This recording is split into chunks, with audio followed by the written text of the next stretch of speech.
دشمن للکارتا ہے، دشمن للکارتا ہے، ابو سفیان عالم کفر میں ہے، میدان جنگ ہے، وہ پہلے پکارتا ہے دعوت جنگ کے لیے، نام لیتا ہے مختلف لوگوں کو، آؤ میرے مقابلے میں، آؤ میرے مقابلے میں۔ جب وہ اپنے خدا کو پکارتا ہے تو عمر جواب دینے لگتے ہیں، دوسرا ہوتا ہے ٹھہر جا، اب یہ تیرا کام نہیں، یہ محمد کا کام ہے، خدا میں جواب دوں گا۔ وہ کہتا ہے اولو حبل، اور وہ کہتا ہے ہمارے ساتھ حبل ہے، تمہارے ساتھ نہیں ہے۔ حضور فرماتے ہیں اللہ مولانا ولا مولا لکم، خدا ہمارا مددگار ہے، ابو سفیان تمہارا نہیں۔ دشمنوں کے گھیرے میں ہے پیغمبر، ساتھی تھوڑے ہیں، تعداد کم ہے، اسلحہ کم ہے، وسائل کم ہے، دشمن کے بعد لشکر جرار ہے، وسائل کی بھرمار ہے، مقابلہ ہے۔ نبی سامنے نکل آتا ہے، نبی لا کذب انا ابن عبد المطلب، نبی ڈرتا نہیں، جو ڈرنے والا ہوتا ہے وہ نبی نہیں ہوتا، جو نبی ہوتا ہے وہ ڈرتا نہیں۔ اگر دین الگ تھا جو گھر والوں کو بتایا تو باہر والے جو عمل کرتے نبی ان سے ڈرتا تھا کہ ان کو روکا نہیں، کیوں نہیں روکا؟ تو میں تو علی کو مشکل کشا بتاتا ہوں گھر والوں کو، تم اس کو اپنے پیچھے نمازیں پڑھاتے ہو، نبی کا کیا مقام بنا رہے ہو؟ ان کو مانو گے، ان سے دوستی رکھو گے، تعلقات بناؤ گے، ان کو اپنے اندر شامل کرو گے تو کیا بچے گا تمہارے پاس؟ میرے یہ سوالات میں تم اس کا جواب دو، سوچو گھر میں بیٹھ کر، اپنے بھائیوں میں بیٹھو، سنی مسلمانوں میں بیٹھو، ان سے پوچھو کہ دین دو بناؤ گے، اسلام دو بتاؤ گے، نبی کا وہ دعویٰ کہاں جائے گا جو قرآن میں آج بھی موجود ہے اگر ان کی بات مان لی جائے؟ نبی فرماتے ہیں یا ایھا الناس، نبی خطاب کس کو فرما رہے ہیں؟ یا ایھا الناس، یا ایھا الناس، یا ایھا الناس انی رسول اللہ الیکم جمیعا۔ اے انسان،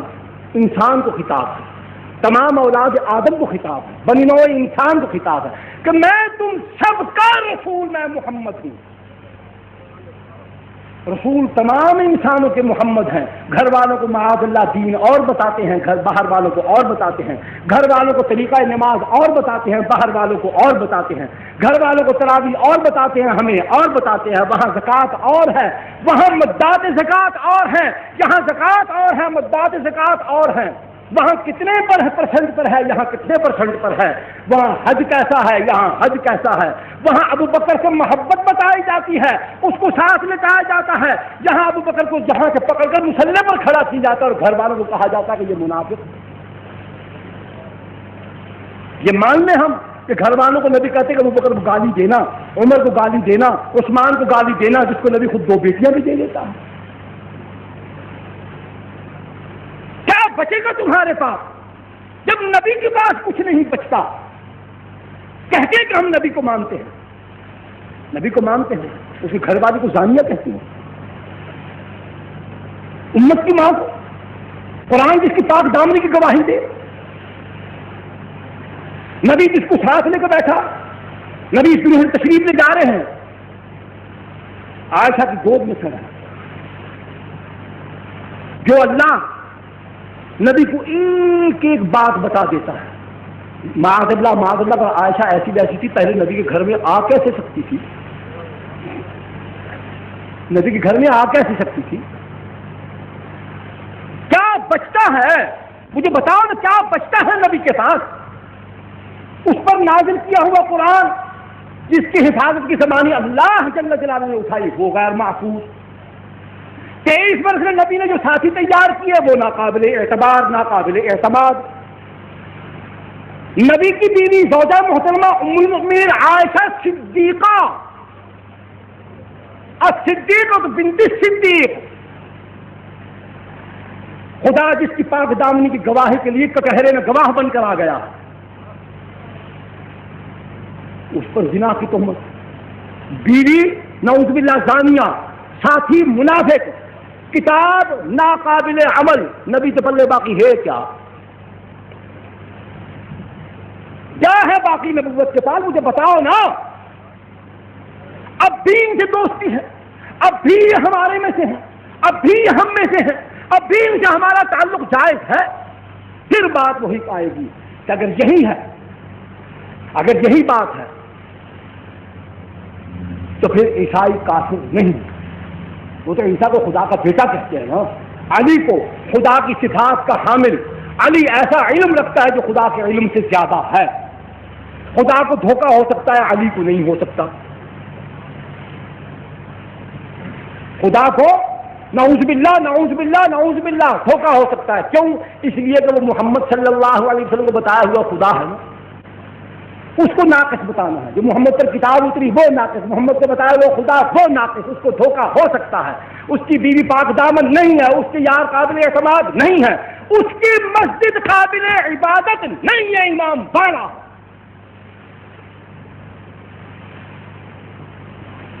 مسجد نبی بناتا ہے، قرآن وہ سناتا ہے، یار وہ دکھاتا ہے، بیوی کی پاک دامنی اس کے وجود سے ثابت ہے کہ جو نبی کے گھر میں آ گئی پاک دامن تھی تو آئی،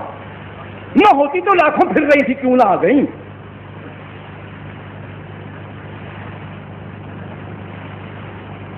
اگر اعتبار کرنا ہے، اگر اب بات کی طرف آتا ہوں کہ واقعہ کربلا سیدنا حسین رضی اللہ تعالیٰ ان کی شہادت، حادثہ سادیہ، ان کی مظلومانہ شہادت، تفصیلات میں نہیں جاؤں گا، میں ایک سوال اٹھاتا ہوں کہ اگر صرف اتنی بات پر ہمارا سنی بھائی خوش ہوتا ہے کہ جناب وہ دیکھیے حضرت حسین کے ساتھ بڑا ظلم ہو، لا رہے ظلم کرنے والوں کو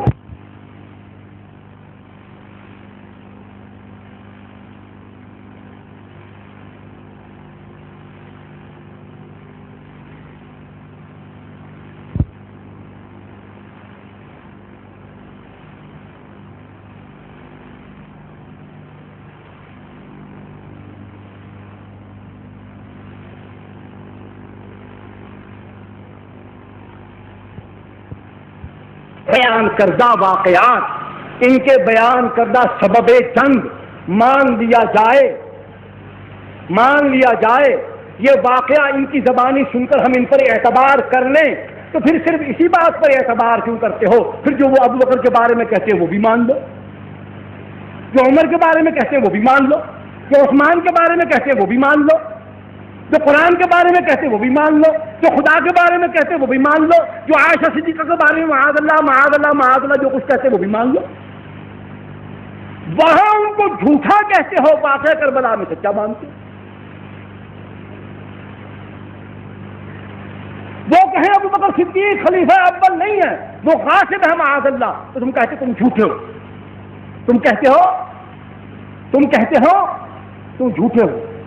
وہ قرآن کو کہیں کہ اس میں معاذ اللہ تبدیلی آ گئی، تم کہتے تم جھوٹے ہو، جھوٹوں پر اعتبار کرتے ہو، جھوٹوں پر اعتبار کرتے ہو، جو واقعہ کربلا وہ بیان کرتے ہیں اس کو سچ مان لیتے ہو، یہاں تم جھوٹے ہو گئے ہو، یہاں تم جھوٹے ہو گئے ہو، جھوٹے پر اعتبار کرنے والا خود جھوٹا ہے۔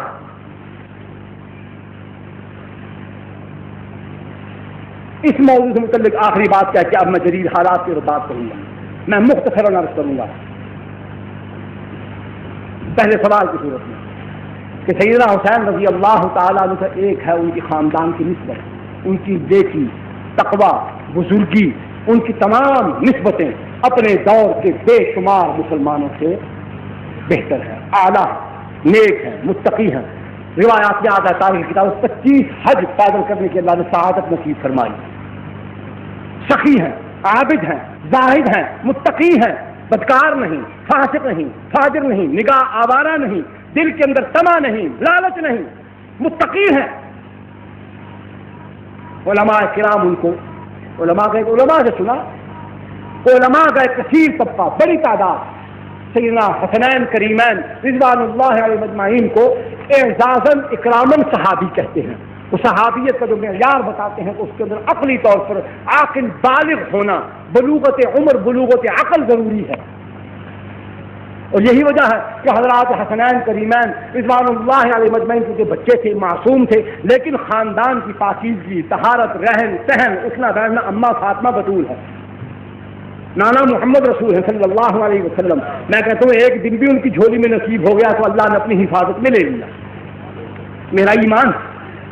لیکن اس سب کچھ کے باوجود وہ ابو بکر سے